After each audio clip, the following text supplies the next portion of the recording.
Hi, boys and girls. I just did our morning meeting, but I wanted to do another video.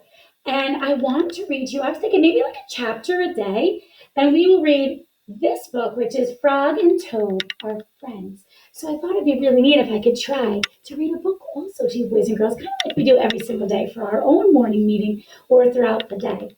Now, this book you're going to see, it's falling apart because my kids have read it so much. Some pages have fallen out of it already. So we're going to start with spring, which starts on page 4. Spring. Frog ran up the path to Toad's house. He knocked on the front door. There was no answer. Toad, Toad, he shouted. Wake up, it's spring. Bah, said a voice from inside the house. Toad, Toad, cried Frog. The sun is shining. The snow is melting. Wake up. I am not here, said the voice. Frog walked into the house. It was dark. All the shutters were closed. Toad, where are you? Cried Frog. Go away, said the voice from the corner of the room. Toad was lying in bed. He had pulled the covers up over his head. Frog pushed Toad out of bed. He pushed him out of the house and onto the front porch.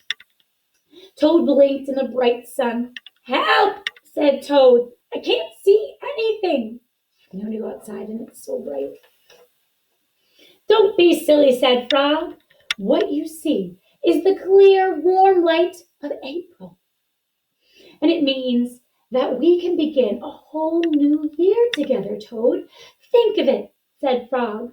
We will skip through the meadows and run through the woods and swim in the river.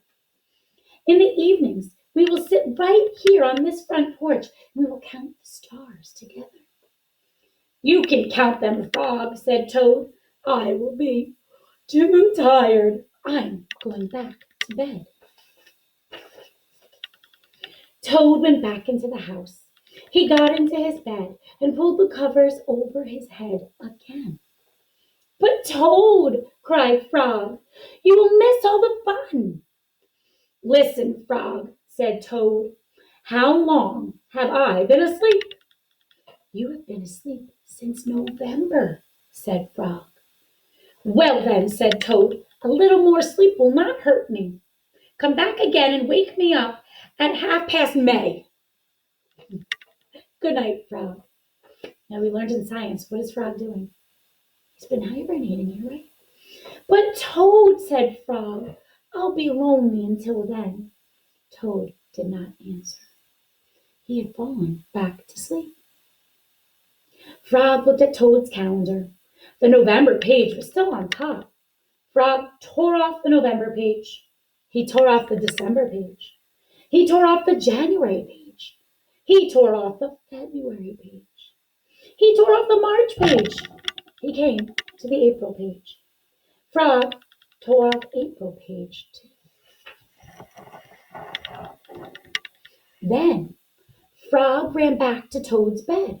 Toad, Toad, wake up! It's now May. Is it really May? Or did he just rip off the April calendar? Yes, said Frog. Look at your calendar. Toad looked at the calendar. The May page was on top. Why, it is May, said Toad as he climbed out of bed. Then he and Frog ran outside to see how the world was looking in the spring. Boys and girls, what did he do? Did he trick Toad?